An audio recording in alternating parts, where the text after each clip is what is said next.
There's Adam Schiff, the chairman. Let's listen in. Department Special Representative for Ukraine negotiations, and Tim Morrison, the former senior director for European affairs at the National Security Council. I appreciate the minority's request for these two important witnesses, as well as Undersecretary of State David Hale, from whom we will hear tomorrow. As we have heard from other witnesses, when Joe Biden was considering whether to enter the race for the presidency in 2020, the president's personal lawyer, Rudy Giuliani, began a campaign to weaken Vice President Biden's candidacy by pushing Ukraine to investigate him and his son. To clear away any obstacle to the scheme, days after the new Ukrainian president was elected, Trump ordered the recall of Marie Yovanovitch, the American ambassador in Kyiv, who was known for pushing anti-corruption efforts. Trump also canceled Vice President Mike Pence's participation in the inauguration of President Zelensky on May 20th, and instead sent a delegation headed by Energy Secretary Rick Perry, Ambassador to the EU Gordon Sondland, and Ambassador Kurt Volker. These three returned from Kyiv and briefed President Trump on their encouraging first interactions with the new Ukrainian administration. Hopes that Trump would agree to an early meeting with the Ukrainian president were soon diminished, however, when Trump pushed back. According to Volker, he just didn't believe it. He was skeptical, and he also said, "That's not what I hear. I hear, he's got some terrible people around him." President Trump also told them he believed that Ukraine tried to take him down. He told the three amigos, "Talk to Rudy." And they did. One of those interactions took place a week before the July 25th phone call between Trump and Zelensky, when Ambassador Volker had breakfast with Rudy Giuliani at the Trump Hotel. Volker testified that he pushed back on Giuliani's accusation against Joe Biden. On July 22nd, just days before Trump would talk to Zelensky, Ambassador Volker had a telephone conference with Giuliani and Andrei Yermak, a top advisor to the Ukrainian president, so that Giuliani could be introduced to Yermak. On July 25th, the same day as the call between President Trump and Zelensky, but before it took place, Ambassador Volker sent a text message to Yermak. Quote, "Heard from the White House, assuming President Z convinces Trump he will investigate/get to the bottom of what happened in 2016, we will nail down date for a visit to Washington. Good luck!" Exclamation point. Later that day, Donald Trump would have the now infamous phone call with Zelensky, in which he responded to Ukraine's appreciation for U.S. defense support and a request by President Zelensky to buy more Javelin anti-tank missiles by saying, "I would like you to do us a favor, though." And the favor involved the two investigations that Giuliani had been pushing for into the Bidens in 2016. Ambassador Volker was not on the call, but when asked about what it reflected, he testified, "No president of the United States should ask a foreign leader to help interfere in a U.S. election." Among those listening in on the July 25th call was Tim Morrison, who had taken over as the NSC's senior director for European affairs at the NSC only days before, but had been briefed by his predecessor, Fiona Hill, about the irregular second channel that was operating in parallel to the official one. Lieutenant Colonel Vindman and Ms. Williams, from whom we heard this morning, like them, Morrison emerged from the call troubled. He was concerned enough about what he heard on the July 25th call that he went to see the NSC legal advisor soon after it had ended. Colonel Vindman's fear was that the president had broken the law, potentially, but Morrison said of his concern that his concern was that the call could be damaging if it were leaked. Soon after this discussion with lawyers at the NSC, the call record was hidden away on a secure server used to store highly classified intelligence, where it remained until late September when the call record was publicly released. Following the July 25th call, Ambassador Volker worked with Sondland and the Ukrainian president's close advisor Yermak on a statement that would satisfy Giuliani. When Yermak sent over a draft that still failed to include the specific words Burisma and 2016, Giuliani said the statement would lack credibility. Ambassador Volker then added both Burisma and 2016 to the draft statement. Both Volker and Morrison were, by late July, aware that the security assistance had been cut off at the direction of the president and acting White House Chief of Staff Mick Mulvaney. As the Ukrainians became aware of the suspension of security assistance and the negotiations over the scheduling of a White House meeting between Trump and Zelensky dragged on, The pressure increased, and any pretense that there was no linkage soon dropped away. Morrison accompanied Vice President Pence to Warsaw on September 1st, where Pence and Zelensky met, and Zelensky raised the suspended security assistance. Following that meeting, Sondland approached Yermak to tell him that he believed that what could help move the aid was if the Ukrainian prosecutor general would go to the mic and announce that he was opening the Burisma investigation. On September 7th, Ambassador Sondland had a telephone call with Trump and asked him what he wanted from Ukraine. According to Morrison, who spoke with Sondland after the call, Trump insisted that there was no quid pro quo, but President Zelensky must personally announce the opening of the investigations, and he should want to do it. Sondland also said that if President Zelensky didn't agree to make a public statement about the investigations, the U.S. and Ukraine would be at a stalemate, meaning it would not receive the much-needed security assistance. Morrison had a sinking feeling after the call, as he realized that the ask was now being directed at Zelensky himself, and not the prosecutor general, as Sondland had relayed to a senior Ukrainian aide in Warsaw on September 1st.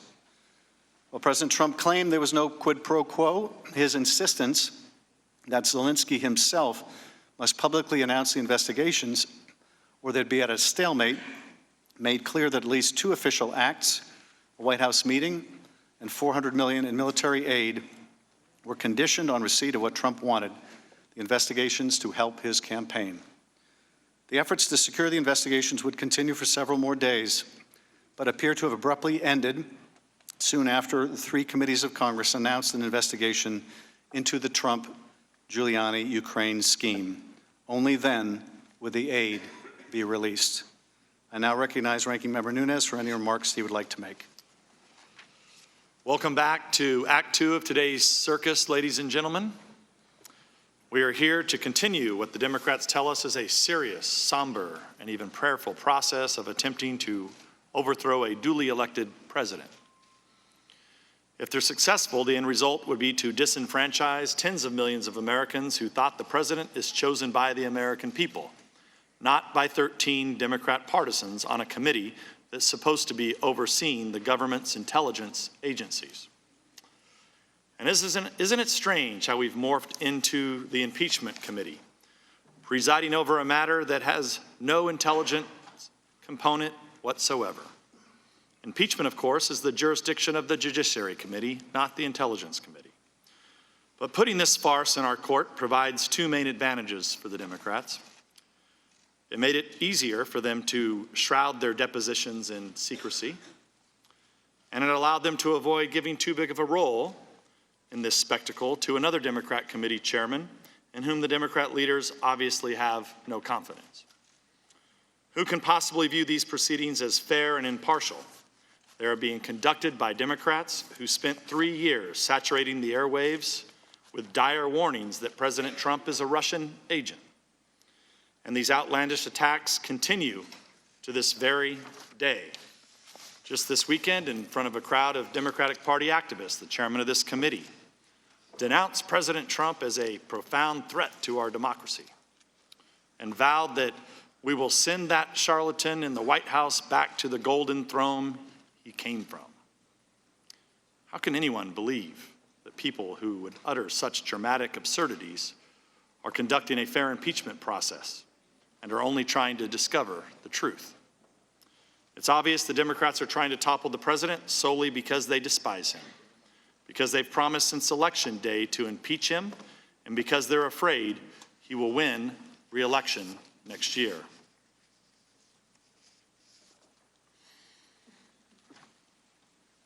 No witnesses have identified any crime or impeachable offense committed by the president, but that doesn't matter.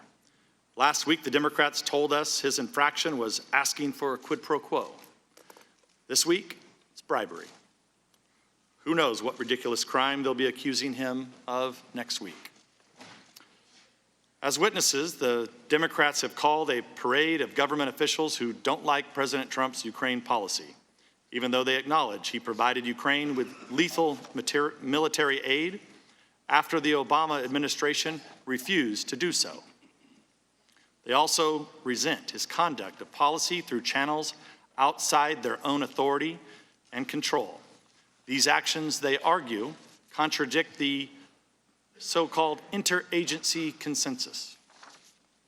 They don't seem to understand that the president alone is constitutionally vested with the authority to set the policy. The American people elect a president, not an interagency consensus. And of course, our previous witnesses had very little new information to share in these hearings. That's because these hearings are not designed to uncover new information. They're meant to showcase a hand-picked group of witnesses who the Democrats determined through their secret audition process will provide testimony most conducive and conducive to their accusations. In fact, by the time any witness says anything here, people are actually hearing it for the third time. They heard it first through the Democrats' cherry-picked leaks to their media sympathizers during the secret depositions. And second, when the Democrats published those deposition transcripts in a highly staged manner. Of course, there are no transcripts from crucial witnesses like Hunter Biden, who could testify about his well-paying job on the board of a corrupt Ukrainian company, or Alexander Chalupa, who worked on an election meddling scheme with Ukrainian officials on behalf of the Democratic National Committee and the Clinton campaign. That's because the Democrats refused to let us hear from them. As for evidence, what we're left with is the transcript of the Trump-Zelensky phone call, which the president made public. That means Americans can read for themselves an unremarkable conversation with President Zelensky, who repeatedly expressed satisfaction with the call afterward. The Democrats, however, claim President Zelensky was being bribed, and therefore he must be lying when he says the call was friendly and posed no problems. There's some irony here. For weeks, we've heard the Democrats bemoan the damage President Trump supposedly caused to the U.S.-Ukrainian relations. But when the Ukrainian president contradicts their accusations, they publicly dismiss him as a liar. I may be wrong, but I'm fairly sure calling a friendly foreign president, newly elected, a liar violates their so-called interagency consensus.